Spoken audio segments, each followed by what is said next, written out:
Assalamualaikum warahmatullahi wabarakatuh. Halo teman-teman, perkenalkan nama saya Bintang Adila Arsakinanti dengan NIM 241220066 dari Prodi Teknik Informatika kelas 38. Pada video kali ini, saya akan membawakan salah satu kisah dari sosok penting dalam pembaharuan Islam, yaitu Jamaluddin Al-Afghani. Nah, siapa sih beliau ini dan pembaharuan apa saja yang telah beliau lakukan terhadap Islam? Said Muhammad bin Safdar al-Husain atau yang lebih dikenal dengan nama Jamaluddin al-Afghani adalah putra dari Said Safdar yang lahir di Asadabad, Persia pada tahun 1838 dan wafat pada tanggal 9 Maret 1897 di Istanbul, Turki. Ia masih keturunan Rasulullah SAW melalui Husain bin Ali bin Abi Thalib. Tanah kelahiran Jamaluddin Al-Afghani adalah Asadabad, Afghanistan. Tetapi sebagian peneliti sejarah meyakini bahwa ia lahir di Asadabad, Iran. Ia dikenal luas di dunia Islam Sunni dan Syiah, serta memiliki pengaruh besar karena perhatiannya terhadap kolonialisme bangsa-bangsa Barat dan absolutisme penguasa-penguasa Muslim. Sejak kecil, Jamaluddin telah menekuni berbagai cabang ilmu keislaman seperti tafsir, hadis, tasawuf, dan filsafat Islam, serta belajar bahasa Arab dan Persia. Ketika remaja, ia mulai belajar filsafat dan ilmu eksakta menurut sistem pelajaran Eropa modern dari tokoh-tokoh ulama seperti Syekh Murtada Ansori, Mullah Husain Al-Hamadi, Said Ahmad Teherani, dan Said Habbubi.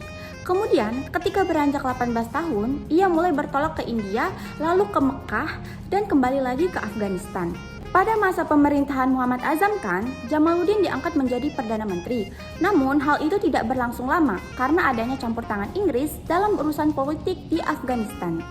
Jamaluddin memilih bertolak kembali ke India dan Mekah pada tahun 1896 demi menghindari pengaruh buruk yang mungkin menimpanya.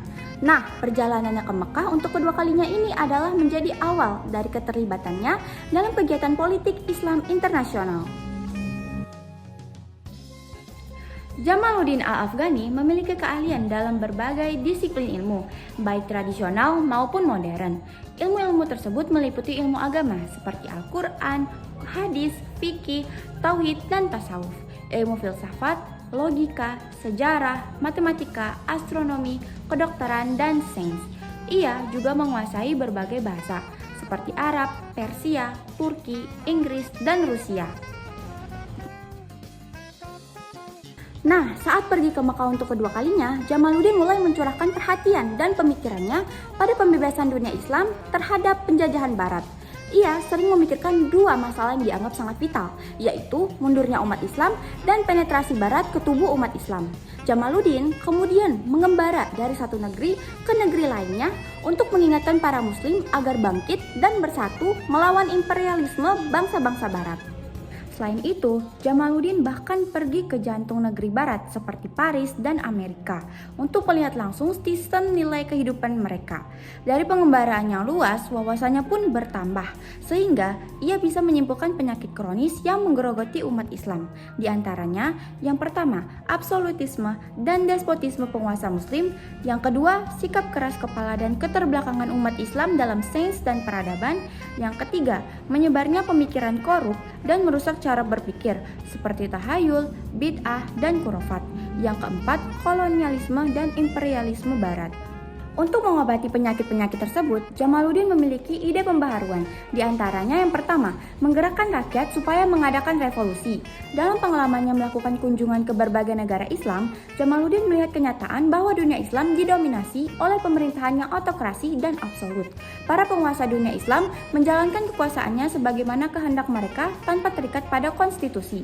Untuk membangun pemerintahan yang bersih, maka rakyat harus mengadakan revolusi guna untuk menentang kesewenang-wenangan penguasa mereka. Yang kedua, memperbaiki akidah umat Islam. Jamaluddin berusaha memperbaiki akidah umat yang telah terkontaminasi dengan mengembalikan mereka ke sistem kepercayaan Islam yang benar. Menurutnya, penyimpangan dari akidah Islam membuat umat tidak mampu menjadi manusia yang terhormat. Untuk mencapai pembaharuan ini, umat Islam harus dibersihkan dari kepercayaan tahayul, rukun iman harus menjadi pandangan hidup, memerangi hawa nafsu jahat, dan menegakkan disiplin. Yang ketiga adalah pan-islamisme. Nah, salah satu ide pembaharuan Jamaluddin yang paling populer adalah pan-islamisme. Nah, apa sih pan-islamisme itu? Pan-islamisme digagas oleh Jamaluddin adalah sebuah gerakan untuk menyatukan umat muslim dan membangun dunia Islam di bawah satu pemerintahan untuk melawan kekuatan asing, yaitu bangsa barat. Menurutnya, sumber kelemahan dunia Islam adalah lemahnya solidaritas. Apabila umat Islam mau bersatu dan menghadapinya, bangsa barat tidak lebih kuat dari mereka. Di dalam wadah pan-islamisme, tidak berarti bahwa negara-negara Islam harus melebur ke dalam satu pemerintahan tunggal seperti khalifah. Pan-islamisme lebih berbentuk solidaritas seluruh dunia Islam untuk merasakan senasib sepenanggungan melawan penjajah. Dari aktivitas dan gagasannya, Jamaluddin dapat dikatakan sebagai orang pertama dalam era modern yang menyadari bahwa penetrasi barat dan perpecahan dunia Islam. Nah, apa saja sih karya Jamaluddin Al-Afghani yang paling fenomenal? Yang pertama, Ar-Rad atau A'la Adoriyin merupakan artikel tunggal yang diterbitkan oleh Al-Afghani. Gagasan utamanya adalah membantah materialisme dan naturalisme.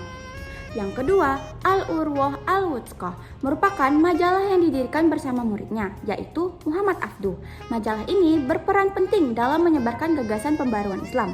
Namun, hanya sempat terbit sebanyak 18 volume karena dilarang oleh penguasa. Nah, itu saja yang dapat saya sampaikan pada video kali ini. Kurang dan lebihnya mohon maaf. Terima kasih sudah menonton. Bye-bye.